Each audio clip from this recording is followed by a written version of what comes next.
parliamentary forum is a very strong forum, and it's at the highest pedestal. So I think it's parliament democratic values can only sustain if parliament is supreme. Parliamentary committees can play a very important pivotal role in formation of legislation, in scrutiny of legislation.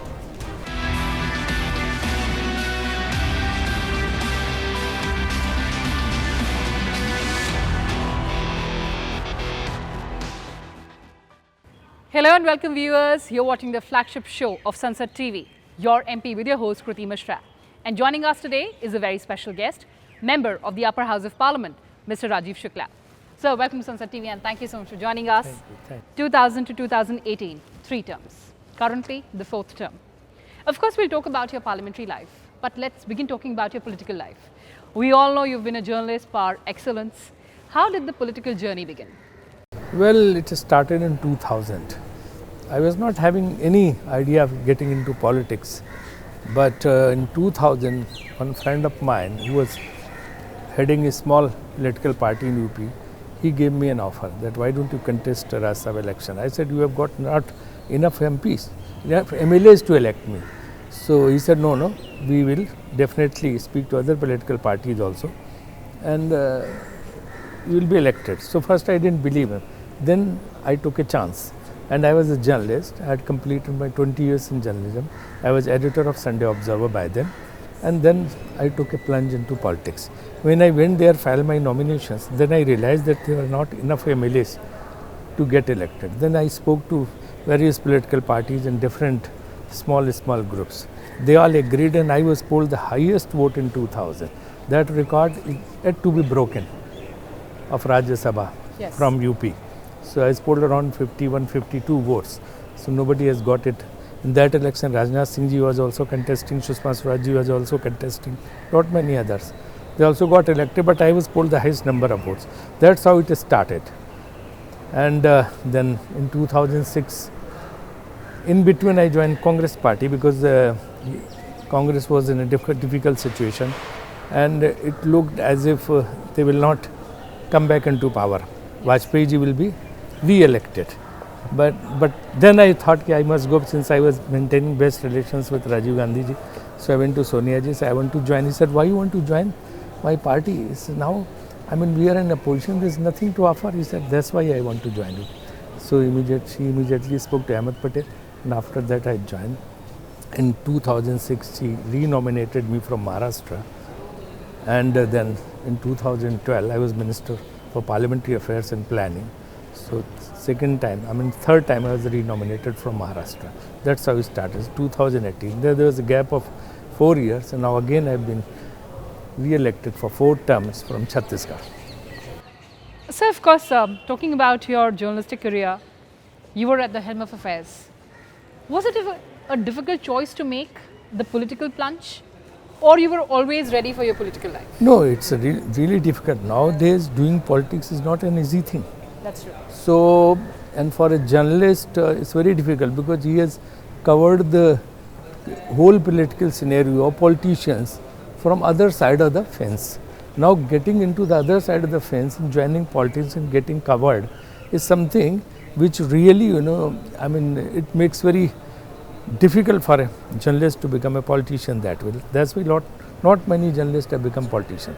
But one thing I always, kept in my mind, that instead of supporting someone, some political party, some leaders, in guise of journalism, is not good. It's like, betraying your own profession. So it's better to join a political party or get into politics than doing politics being a journalist. That's very bad. Either you be a journalist or you be a politician. You cannot be a journalist at the same time doing political activities. That's wrong. So that's why I decided to join politics, giving up journalism, and this is what I'm doing, writing my column and other things. That's another thing. That's a point of view, opinion. But I'm not doing journalism that way. All right, sir. What motivated you to join the Congress party? Well, first I was almost like an independent MP. From Loktantrik Congress. In 2000 I was elected. Then Vajpayee ji, and that a small group was supporting NDA government. So for a few years I was there, and after that I decided to join Congress party because Congress party was not in power and it was looking as if they won't come back to power. They were in difficulty. So I thought it's better to be with opposition, who are in opposition, and support them instead of because Vajpayee was going to make me minister. George Fernandez had called me in his defense ministry office, said ki next reshuffle you will be inducted. But I thought if I get inducted then I will stuck here. So I went and immediately joined Congress party instead of becoming minister then. And of course Mrs. Gandhi made me minister, and I became planning minister, I became parliamentary affairs minister. Sir, this is of course your 4th term, but let me take you down the memory lane. Year 2000. Do you remember the first time you entered Parliament, and do you remember that phone call which said that you're going to Parliament of India? Well, I have been covering Parliament for several years before becoming in. So I used to sit in press gallery here. That it was almost print media. There was hardly any electronic media. And so was in Rajya Sabha. So I always used to get tempted how these MPs are sitting, speaking. So I always, sometimes and occasionally this thought used to occur to me that I should also get into Parliament. But I thought it was impossible, cannot get into it. But when I became, so obviously as almost like an independent, we won with the highest number of votes. So everybody interviewed me, and there was a cover on magazines and newspapers everywhere. There's a journalist has secured the highest number of votes and has come into Parliament. So they all were, all these journalists and MPs, they all were congratulating me. So obviously I was really thrilled to get into Parliament, and then how it looks. That's true. That's true, absolutely, sir. So from being an interviewer to being the interviewee, from the press gallery of Parliament of India to the chamber of the House. Well, how do you define that journey? No, it's a good question. Actually, I'm in my program, TV program, interview program called Rubaru. It was very popular, and at that point of time, and I was really doing well in journalism, and I interviewed Narendra Modi ji when he was not even an MLA. He was not into electoral politics. He was party general secretary. I interviewed him then, and I think this must be first TV exposure of Honorable Prime Minister at that point of time. And I interviewed Sonia Gandhi's first interview. She had joined politics, so that was also first interview of her. Vajpayee's, after becoming Prime Minister, first interview. The Dalai Lama, Nawaz Sharif, Benazir Bhutto. There was a whole series, and President of India, K.R. Narayan. For the first time, any President of India had given an interview, and that was in my show. The President agreed and he gave an interview, Mr. K.R. Narayan. So, show was very popular. It was doing well. And when I became MP, so I thought I will continue with my interview program. Yes. So, for a few months or a year, I continued with it. Then I realized that what, authority or audacity I have got to question others when I am in politics. So I should give it up. Then I left, then I gave up this program. So you're equally accountable as the other members of Parliament or other politicians were. But sir, how do relationships change from being a journalist to the political person? How do relationships change? Well, I don't think there is much difference, because I consider a political journalist as a half politician, because he mingles with, roam around, talks, interacts. He's in that company only. So I didn't find much difference when you get into politics. But obviously, you will have to draw your lines, your Lakshman Rekhas. You have to draw. You cannot do journalism and politics together. Absolutely, journalism and politics, they do not go together. But sir, let's talk about your parliamentary experience, and of course, you've been the minister in the successive governments. Sir, the issues that you've raised on the floor of the House. Ours is a parliamentary channel, and of course our entire focus is on the issues raised by the members on the floor of the House as a member of Parliament or as minister. Well, many issues I raised as a minister, also as a parliamentarian. Also, I remember my first private member bill was in 2000, was about population, the stabilization of population. And Vajpayee ji, he was the Prime Minister. When he himself came to the House and spoke on Prime Minister hardly speaks on any private resolution, but he came all the way and he spoke about it. Private resolution, he also supported. And of course, private resolutions, they are not adopted. Right. But from there I started it. But after that, lot many issues I have raised. And even the Sansad TV, which has been formed. So I was in the governing council. That's right. And We this remember. idea I supported. And we ran it, now it's doing so successful. So what I feel that Parliamentary Forum is a very strong forum. And it's at the highest pedestal. So I think it's a parliament, democratic values can only sustain if Parliament is supreme. So that way, Parliament is a forum where you can express your feelings, you can express your views, you can express your thought, and people, they look at it. But the only grievance, only complaint which I have got is that 80% members, they should also focus on parliamentary business than on their constituencies. Their whole focus is their constituency. But parliamentary business is very important. It's a pivotal, it's vital for democracy and governance also. You can contribute a lot, immensely you can contribute. And this parliament, in last 22 years, 23 years I have seen, and earlier also, it's full with lot many educated people. It's a myth, it's a misconception that politicians are uneducated. If you look at the record, people are experts in each and every issue, subjects, doctors, PhD holders, they are foreign degree holders, lot many educated people. I think 60-70% parliamentarians are highly educated, but this fact is not known in the country. People say parliamentary MP means MLA means illiterate, politician means illiterate. No, that's not true. They are very educated, well qualified, very competent, very able. So this is what I am trying to suggest, that Parliament is a forum which can be utilized in many manner in the growth of the nation, to empower the nation, to empower the society, every segment of the society, whether weaker sections, whether women, youth, and apart from that, you can raise your voice for the entire world. Absolutely, sir. That's a very legit and a pertinent point that you made about the perception. Who's responsible for that perception and how do we change that perception? Well, I think first of all, every political party will have to tell their MPs that you should focus on parliamentary business also. And the chief whips is a responsibility, the chief whip, that they should give enough opportunity to many more members of their own political party to speak on the floor of the house, to train them how to speak, to provide them input, and they should speak. So more and more speakers will be generated, and more people will participate in parliamentary debates. Then they will start taking interest.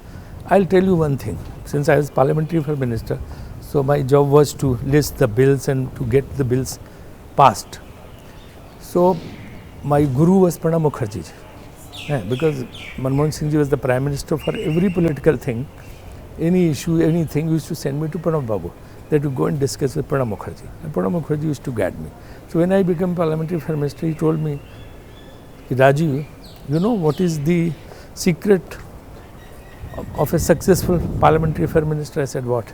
That you should be seen often sitting with opposition, not in treasury benches.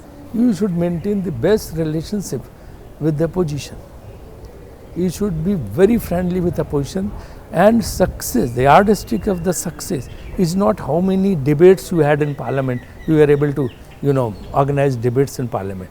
Your yardstick of success, being parliamentary affairs minister, is how much government business you have got transacted, how many bills you have got passed. That will be your yardstick. For that, you will have to take opposition and confidence.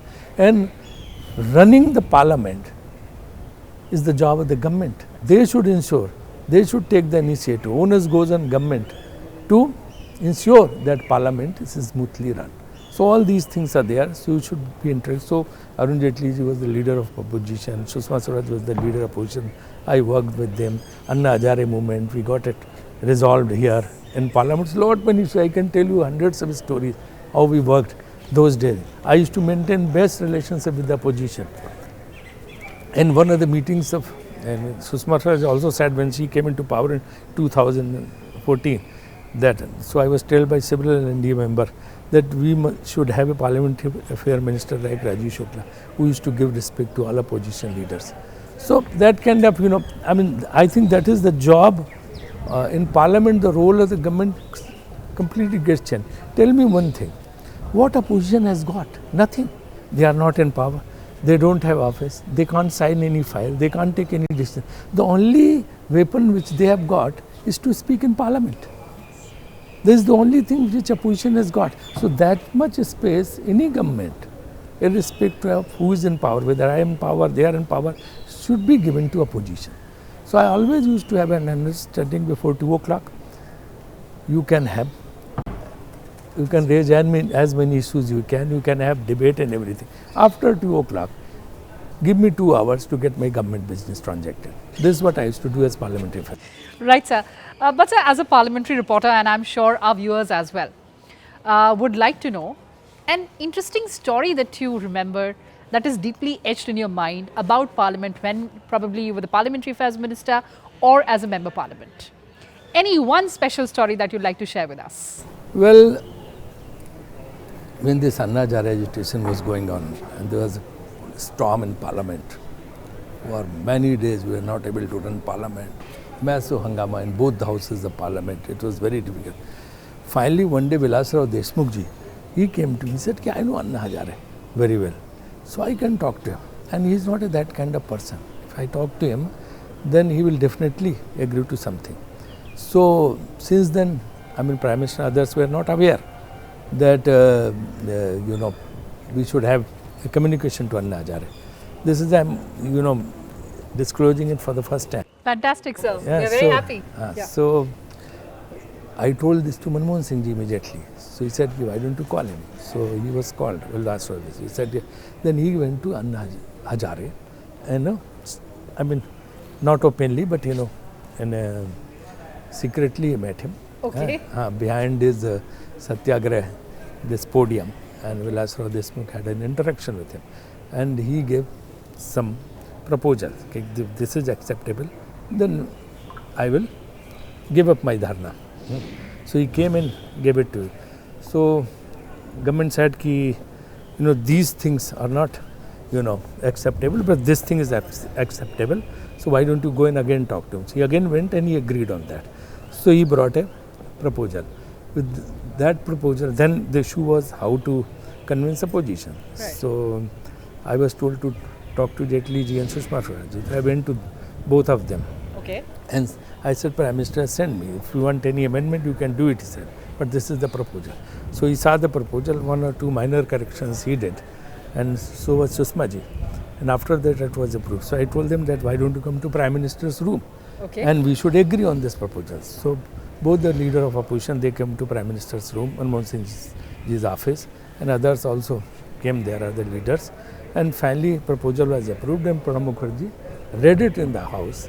And that's how the whole, this thing, impasse was, Okay. impasse got over and Yes. Parliament was running smoothly. So this, I mean, how this Anna Hazare agitation was, came to an end, this story, nobody is aware. Fantastic, sir. And we are extremely happy that we have it on our platform. So I give Yes, credit sir. to Vilasrao Deshmukh, who's no more now. That's right. Arunji is no more now. Sushma ji is no more now. Right. That's true, sir. Pranab That's Babu true. is also no more now. Right, sir. Tributes to all of them. But, sir, before we wind up, a very important part about Parliament is, of course, the parliamentary committees. How do you see your role in the committees? Oh, very pertinent question. Very important question you have raised. Parliamentary committees can play a very important pivotal role in formation of legislation, in scrutiny of legislation. But government of the day must give importance to those recommendations. A. And B. Members should also take parliamentary committees very sincerely. And the reports of the parliamentary committees these recommendations must be incorporated in the bills. Because the kind of language, one more thing I would like to point out here, the kind of language which is being used in drafting of the bill half of the members are not able to understand what is the language. So what will they speak? So suppose if they have to speak about apple, they speak about mango, Orange. Yes, orange, right, because right. they don't know what is written there. So anything, anybody can speak. That's right. So that's wrong. So that's why there was one member, so there's a bill about Sikkim, and it was, the budget was, president rule was there, so budget is supposed to be passed by parliament. It was a formality. So one UP MP, he said, I will also speak. So he started speaking. So he was supposed to speak about Sikkim. So UP MP speaking about Sikkim. So he said, I support this budget proposal for Sikkim. But there should be small states, and my leader, she had said that there should be smaller. Then he started talking about UP and his leader, and the chairman was completely taken aback. He was flabbergasted. What's happening? He said, you speak about Sikkim. I said, no, I don't. I wanted an opportunity to speak. So I found this is the best route. Nobody is speaking about the budget on Sikkim. I have to speak about UP. So I, in the pretext of speaking on Sikkim budget, I started. So I availed this opportunity. So these kind of situations must be avoided. And sir, before I wrap up the show, tell us about another very important sphere of your life, which is cricket. All yours for it. Well, this is my 32nd year in BCCI.